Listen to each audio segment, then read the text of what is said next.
Buenos días, licenciado y compañeros. Nosotros formamos parte del grupo número 6 del grupo teórico 1 de la materia de Fundamentos de Redacción en Español.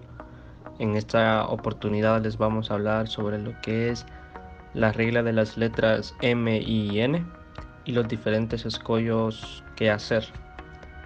Dentro de los integrantes del grupo tenemos a Alison Pérez, Alba Vázquez, Elizabeth Martínez, Hugo Jacinto, Josué Portillo y Lennon Escobar. La letra M es una de las consonantes que más se emplean en su alfabeto. Su uso es fundamental para las construcciones de grandes palabras de la gramática castellana. Por ello es indispensable conocer cada detalle de estas reglas para garantizar una buena ortografía. La letra M es una de las consonantes más fuertes del castellano.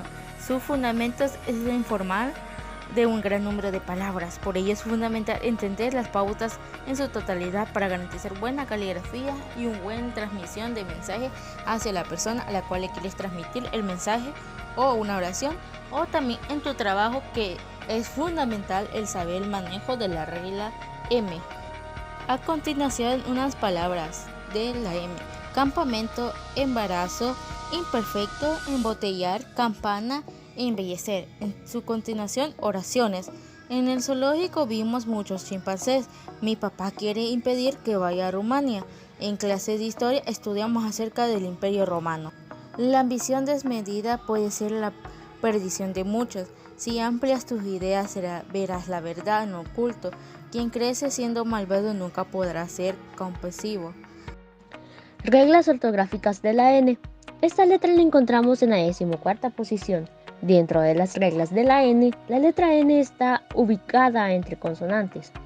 Por otro lado, y según su escritura, es una letra que siempre se encuentra antes de una vocal o entre dos de ellas, pudiendo no estar al inicio de una palabra, y en muy pocos casos puede encontrarse antes de consonantes. La letra N es de las consonantes más frecuentes en el castellano. Su uso es fundamental en la formación de una gran cantidad de palabras y oraciones, y se escribe N al comienzo de palabras en sílabas trabadas o simples, pero antes de la consonante S. Por ejemplo, transporte, constante, circunstancia. Pero también tengamos en cuenta que por ningún motivo debe escribirse con N al finalizar palabras cuyos verbos sean reflexivos.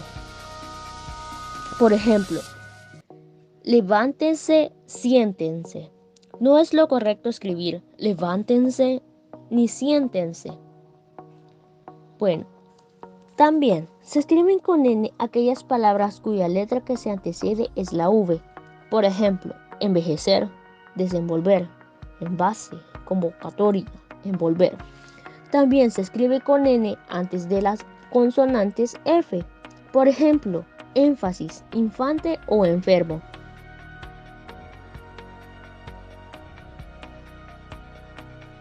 Para iniciar a hablarles sobre los tipos de escollos que hacer, unos escollos son errores que se cometen diariamente en la comunicación verbal y escrita, ya que generan dudas y confusión entre las personas al momento de escribirlos, ya sea estén recibiendo algún dictado o tomando apuntes, entre múltiples escenarios que podrían suceder y terminar mal por el simple hecho del mal uso de estos. El escollo que hacer, separado y sin acento, es la expresión formada por la conjugación que y el verbo hacer. Forma parte de la perífrasis verbales hay que hacer, tengo que hacer, etc. Se escribe que hacer cuando son la conjugación o el relativo que y el infinitivo hacer. Como por ejemplo, ahora tienes que hacer lo que te digo. José, este día no tienes que hacer nada, mejor duérmete. Elías tiene que hacer la tarea. Mi hermano no tiene que hacer nada el fin de semana. Bueno, compañeros, hoy vengo a hablarles acerca del escollo qué hacer con acento. Una pequeña aclaración antes de comenzar. La palabra escollo significa dificultad, peligro u obstáculo. Es decir, en gramática sería el obstáculo para hacer un buen uso de la ortografía al momento de escribir. ¿Qué quiere decir con eso? Pues recordemos que nuestro idioma es un tanto complicado y al momento de hablar las palabras suenan igual, pero al momento de escribir hay muchas diferencias, pues son completamente diferentes. Y un ejemplo claro es el escollo ¿qué hacer? Con acento. Escollo ¿qué hacer? Esta forma es la que se utiliza para dar a entender una interrogación o una exclamación, ¿qué? Y el infinitivo hacer. Pues acá nos da a entender que el escollo ¿qué hacer? Se utiliza para preguntas o exclamaciones. La unión de estas dos palabras genera y emplea oraciones interrogativas, exclamativas, directas o indirectas. Pues con esto nos termina de confirmar que el escollo ¿qué hacer? Con acento se utiliza para preguntas o exclamaciones, pero también nos dice que pueden ser directas o indirectas. A continuación mostraremos algunos ejemplos. ¿Había que hacer algo para la clase? Esta es una pregunta indirecta, pues te la haces a ti mismo, pues no sabías que había que hacer algo para la clase. Tengo mucho que hacer, una exclamación indirecta, igualmente, es una manera de decir que hay mucho trabajo. ¿Sabes qué hacer en este caso?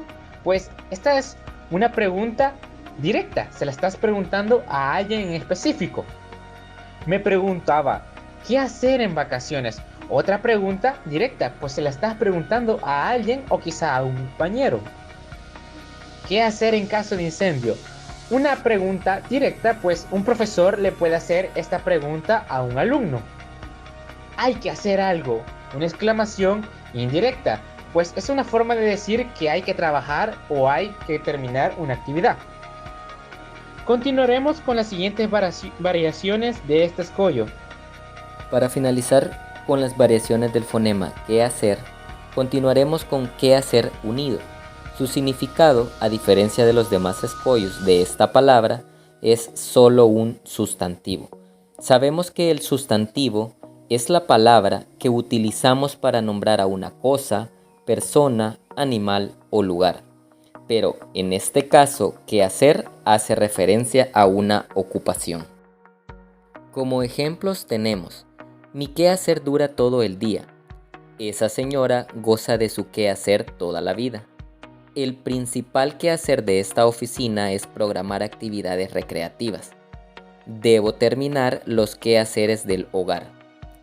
Como podemos darnos cuenta, en los ejemplos antes mencionados, las palabras quehacer están haciendo referencia a una ocupación o una actividad que realizamos a diario o desenvolvemos en un lugar. De esta manera, damos por concluido nuestro tema. Espero haya sido de mucha ayuda para esclarecer dudas sobre las reglas de la M, la N y los escollos de la palabra qué hacer.